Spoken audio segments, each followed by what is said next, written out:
We have built out the project. We're getting ready to wrap up. We haven't quite done project closeout, so we're kind of right here in this middle section. And what we're going to do is we're going to talk about if you have a support offering. And there are different options for support offerings. Some people offer a warranty period, which just says we will make whatever changes or do whatever is needed to support you for 30 days after the project is complete. I've seen some where there are buckets of hours. So they'll say you can buy 20 hours, 40 hours, 60 hours.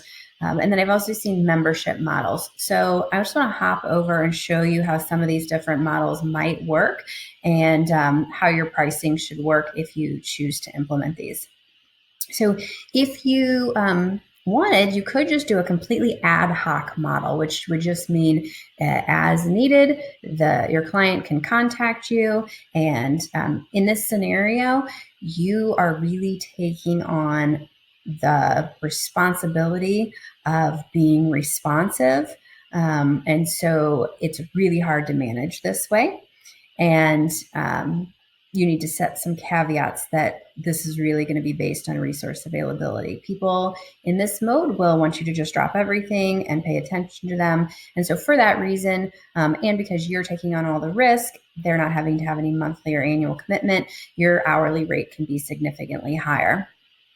Another option is to look at the pre-purchase bucket of hours. If you do this, you can actually give price breaks. So you can say if you have to buy a minimum of 10 hours, and once you get to 100 hours, then maybe your hourly rate drops or something along those lines. You can choose if their hours roll over or they don't roll over. All of these things need to be taken into account, though, on your resourcing plan. And so you'll need to at least allocate somebody's time to deliver these hours if and when the client needs it. It's also really important to outline what those hours can be used for, because that's going to play in heavily to your resource management and who you need to have on staff and what the level of expectations are that you set. Is it first tier service? Is it somebody who is highly educated? Who is it? Somebody? Does it have to be somebody who's been on their particular project or in their particular industry? All those things are going to go into play. So you have to think about that if you do a bucket of hours kind of model. The other issue with the bucket of hours is that people say, I already paid for them. And so they want to start doing big projects. And I think it's really important that you call out there's a difference between little here and there sort of support things and big projects. The difference here, really, I just kind of try and show if you're at 10, 20, 40, 60 hours, kind of where that price break happens. So as you're building this out with your hourly rates, you're going to want to make sure that it makes sense. If it is easier for somebody to just buy 10 hours, that it's not even worth it, then they might just go with the hourly ad hoc, and that makes it a little bit harder for you to manage and resource plan. So it's just something to consider and do some math on. And then the third option is more of a membership.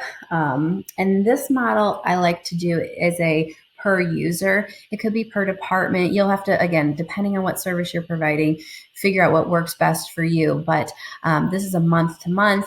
It requires some level of commitment for them because you're going to staff and support. And so you can say the level of service, like, so maybe you're just going to do advice. They can call in. It should take less than an hour. That would be at a lower level, maybe $25 per user per month. But again, they have to have at least 5 users, right? So you're at least going to get $125 a month, month over month, and it shouldn't take any more than an hour.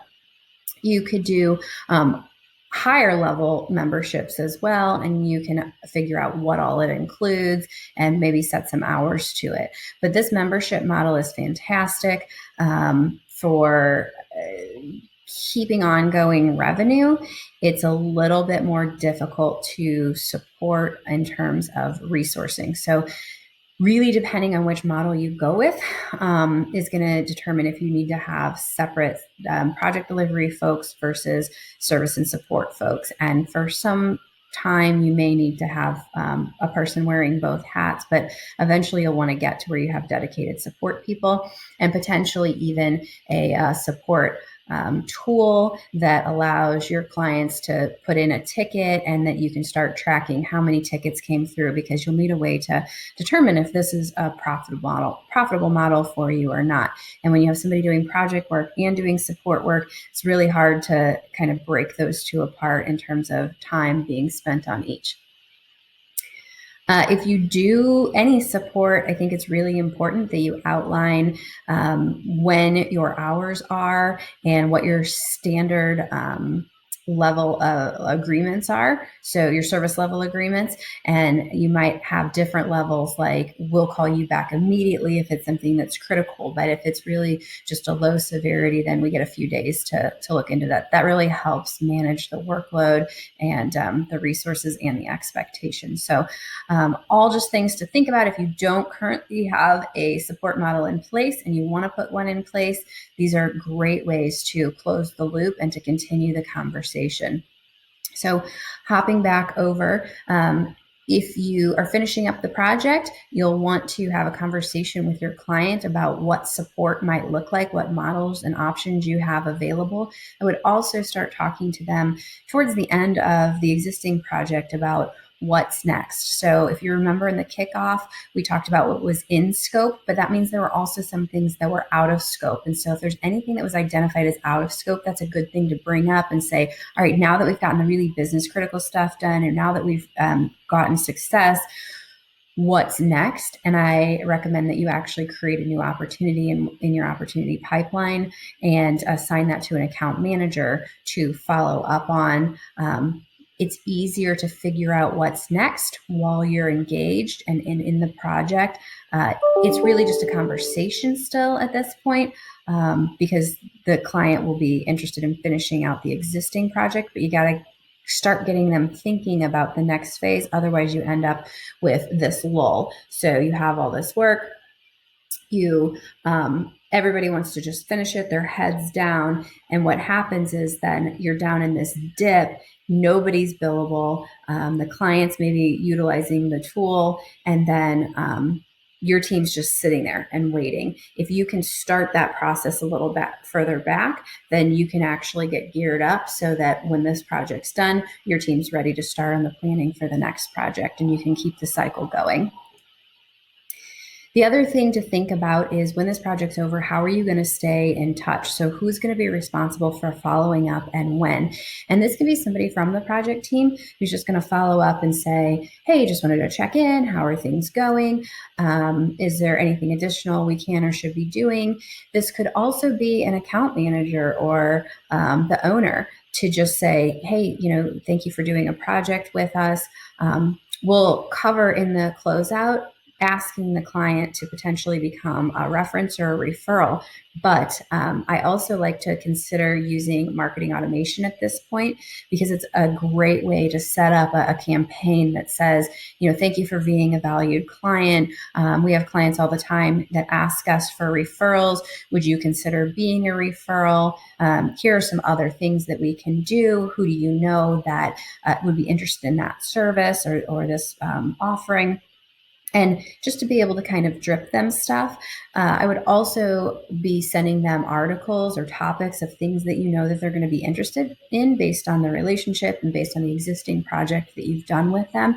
And you can also send them updates on any progress your company is making or any other new services or product lines that you have.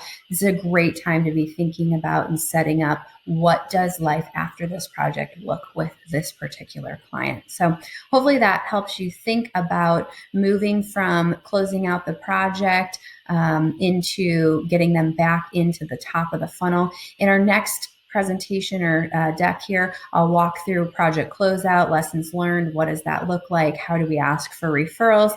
And as always, you can reach me at Tabetha at +Delta 314 if you have any questions, comments, or concerns.